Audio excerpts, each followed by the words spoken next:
J'écris ceci en étant sous la pression d'un stress particulièrement important, puisque ce soir je ne serai plus. Fauché et à la fin de ma réserve de substances, qui seule rend ma vie supportable, je ne peux endurer la torture plus longtemps. Je me jetterai par la fenêtre de ma mansarde, dans la rue sordide qui se trouve en contrebas. N'allez pas croire que mon addiction à la morphine a fait de moi un faible ou un dégénéré. Lorsque vous aurez lu ces pages, rédigées à la hâte, vous pourrez peut-être imaginer, mais sans jamais vraiment comprendre, pourquoi je dois trouver l'oubli ou la mort. C'était dans l'une des régions les plus isolées et les moins fréquentées du Pacifique profond que le bateau postal dont j'étais le subrécarque fut victime d'un corsaire allemand. La Grande Guerre n'en était alors qu'à ses débuts et les forces navales des Huns n'avaient pas complètement sombré dans leur dégradation ultérieure. Notre vaisseau fut donc perçu comme un butin légitime, tandis que nous, les membres de son équipage, avons été traités avec toute l'équité et la considération qui nous était due en tant que marins et prisonniers de guerre. La discipline de nos ravisseurs était néanmoins si libérale que 5 jours après notre capture, je réussis à m'échapper seul, dans un petit bateau avec suffisamment d'eau et de provisions pour tenir pendant un bon bout de temps. Quand je me retrouvais finalement libre et à la dérive, je n'avais qu'une faible idée de ce qui m'entourait. Je n'avais jamais été un navigateur d'une grande compétence. À peine pouvais-je deviner, et encore vaguement, par le soleil et les étoiles, que j'étais un peu au sud de l'équateur. Je ne savais rien de la longitude et aucune île ou côte n'était en vue.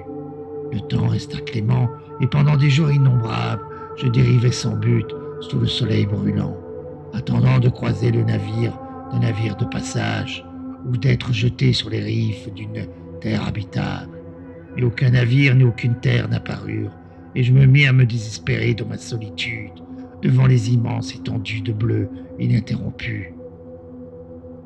Le changement se produisit pendant que je dormais. Ces détails, je ne les connaîtrai jamais, car mon sommeil, bien qu'agité de mauvais rêves, avait été continuel. Quand je me réveillai enfin, ce fut pour me découvrir à moitié enlisé dans une étendue gluante, constituée d'une odieuse boue noire, qui à partir de ma position s'étendait en ondulation monotone aussi loin que je pouvais voir, et dans laquelle mon bateau gisait, échoué à une certaine distance de moi. Bien que l'on puisse assez bien imaginer que ma première réaction fut de m'émerveiller devant une transformation si prodigieuse et inattendue du paysage, j'étais en réalité plus effrayé qu'étonné, car il y avait dans l'air et dans le sol en décomposition une qualité sinistre qui me glaçait jusqu'au plus profond du cœur. La région était putrescente, avec les carcasses de poissons en décomposition et d'autres choses moins descriptibles que je voyais dépasser de la boue dégoûtante qui recouvrait la plaine sans fin. Il n'y avait rien à entendre et rien à voir, si ce n'est cette vaste étendue de bave noire. Cependant, un aussi grand calme et l'homogénéité même du paysage m'oppressaient au point que je ressentais de la peur jusqu'à la nausée. Le soleil flamboyait dans un ciel qui me paraissait presque noir dans sa cruelle nudité, comme s'il réfléchissait le marais d'encre sous mes pieds. En rampant jusqu'au bateau échoué, je réalisais qu'une seule théorie pouvait expliquer ma situation. À la suite d'un bouleversement volcanique sans précédent, une partie du plateau océanique avait dû être projetée jusqu'à la surface, exposant des régions qui, pendant d'innombrables millions d'années, étaient restées cachées dans d'insondables profondeurs aquatiques. L'étendue de la nouvelle terre qui s'était élevée sous moi était si grande que même en tendant l'oreille autant que je le pouvais, je n'arrivais pas à détecter le moindre bruit de vagues déferlant dans l'océan.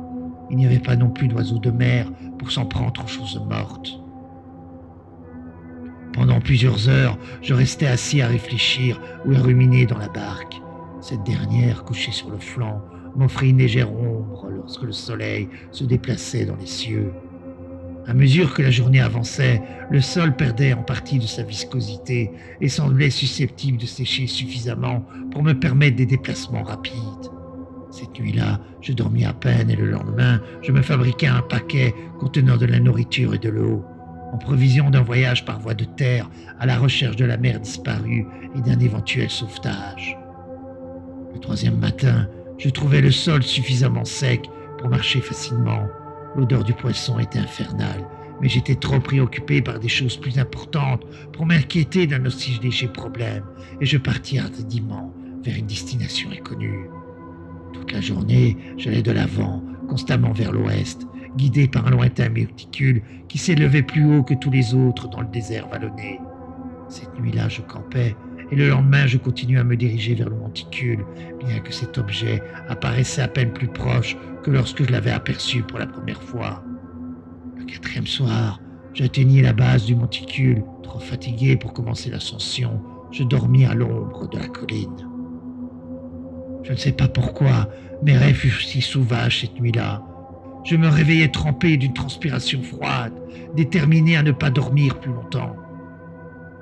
Les visions que je venais d'expérimenter étaient bien trop insupportables pour que je puisse les endurer à nouveau. À la lueur de la lune, je commençais à marcher vers la crête de la colline. J'ai dit que la monotonie ininterrompue de la plaine vallonnée était pour moi la source d'une horreur vague. Mais je pense que mon horreur a été plus grande encore quand j'ai gagné le sommet du tertre et regardé de l'autre côté dans un fossé insondable. À travers ma terreur couraient de curieuses réminiscences du paradis perdu et de la cauchemardesque ascension de Satan au travers des royaumes des ténèbres.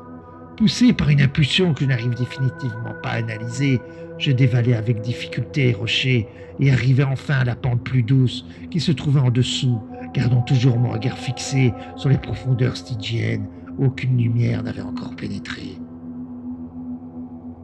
Tout à coup, mon attention fut attirée par un objet vaste et singulier sur le versant opposé.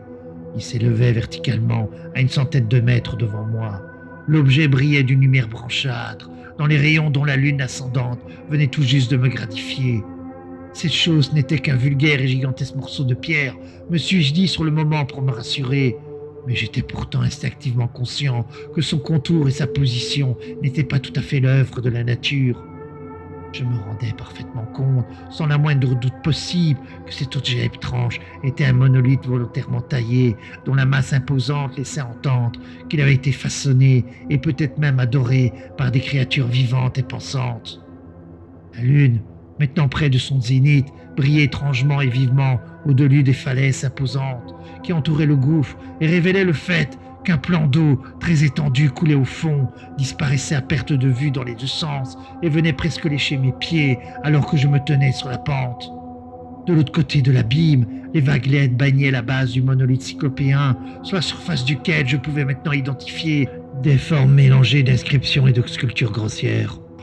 L'écriture était dans un système de hiéroglyphes qui m'était inconnu et ne ressemblait en rien à ce que j'avais déjà vu dans les livres. Il était constitué en grande partie de symboles aquatiques conventionnels tels que poissons, anguilles, poulpes, crustacés, mollusques, baleines et d'autres encore dans le même style. Plusieurs personnages représentaient de toute évidence des choses marines inconnues du monde moderne, mais dont j'avais observé les formes en décomposition dans la plaine qui avait surgi de l'océan. Ce sont toutefois les gravures qui ont le plus contribué à me couper le souffle. À cause de leur taille énorme, une série de bas-reliefs était parfaitement visible, malgré l'étendue d'eau qui m'en séparait. Je pense que ces choses étaient censées dépeindre des hommes, du moins une certaine sorte d'hommes, puisque ces créatures étaient représentées se traînant comme des poissons dans les eaux d'une grotte marine ou rendant hommage à une idole monolithique qui semblait également être sous les vagues. Je n'ose pas parler en détail de leur visage et de leur forme, car leur souvenir me fait perdre conscience.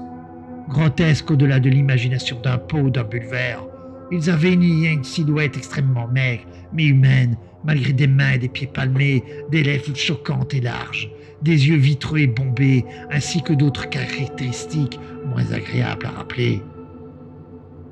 Curieusement, il semblait avoir été ciselé hors de proportion avec le décor d'arrière-plan, car une des créatures était montée en train de tuer une baleine représentée comme étant à peine plus grande qu'elle. J'avais bien remarqué, comme je l'ai dit, leur grotesque et étrange taille, mais je décidai finalement qu'ils n'étaient que les dieux imaginaires d'une tribu primitive de pêcheurs ou de marins. Une tribu dont le dernier descendant avait péri des airs bien avant la naissance du premier ancêtre de Néandertal. Émerveillé par cet aperçu inattendu d'un passé au-delà de l'imagination de l'anthropologue le plus audacieux, je restais plongé dans mes rêveries, pendant que la lune se reflétait bizarrement sur le canal silencieux devant moi.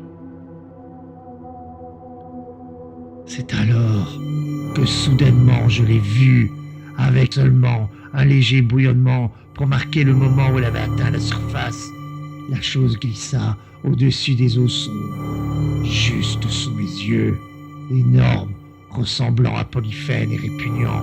Il filait comme un des incroyables monstres de cauchemar du monolithe, vers lequel il tendit ses gigantesques bras couverts d'écailles. Cependant qu'en inclinant sa tête hideuse, il faisait sortir de sa bouche certains sons en mesure.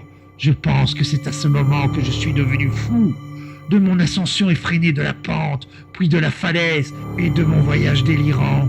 Je me souviens à peine. Je crois que j'ai beaucoup chanté et que j'ai ri comme un dément quand j'étais incapable de chanter. J'ai des souvenirs indistincts d'une grande tempête quelque temps après avoir atteint le bateau. En tout cas, je sais que j'ai entendu des coups de tonnerre et d'autres sons que la nature ne prononce que dans ses humeurs les plus folles. Quand je suis sorti des ombres de l'inconscience, j'étais dans un hôpital de San Francisco, amené par le capitaine du navire américain qui avait ramassé mon bateau au milieu de l'océan. Dans mon délire, j'avais beaucoup parlé, mais je constatais que mes paroles n'avaient guère été écoutées.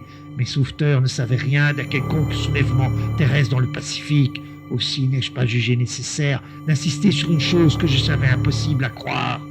Une fois cependant, je pris contact avec un ethnologue renommé et l'amusai avec mes questions bizarres concernant l'ancienne légende philistine de Dagon, le dieu poisson. Mais en ayant vite compris qu'il était désespérément d'un des matérialistes très terre-à-terre, je n'ai pas insisté dans mes investigations. C'est à la nuit venue, plus particulièrement quand la lune est gibbeuse et déclinant, que je vois la chose. J'ai essayé la morphine, mais la drogue ne m'a donné qu'un sursis passager. Il m'a surtout attiré dans ses griffes, comme un esclave n'ayant plus d'espoir. Alors maintenant, je vais mettre fin à tout ça, après avoir rédigé un compte-rendu complet pour l'information, pour le divertissement dédaigneux de mes semblables. Souvent, je me suis demandé si tout cela n'a pas été qu'une pure hallucination, un simple caprice de la fièvre, alors qu'après mon évasion du navire allemand, je gisais délirant sur le fond du bateau, assommé par la chaleur du soleil.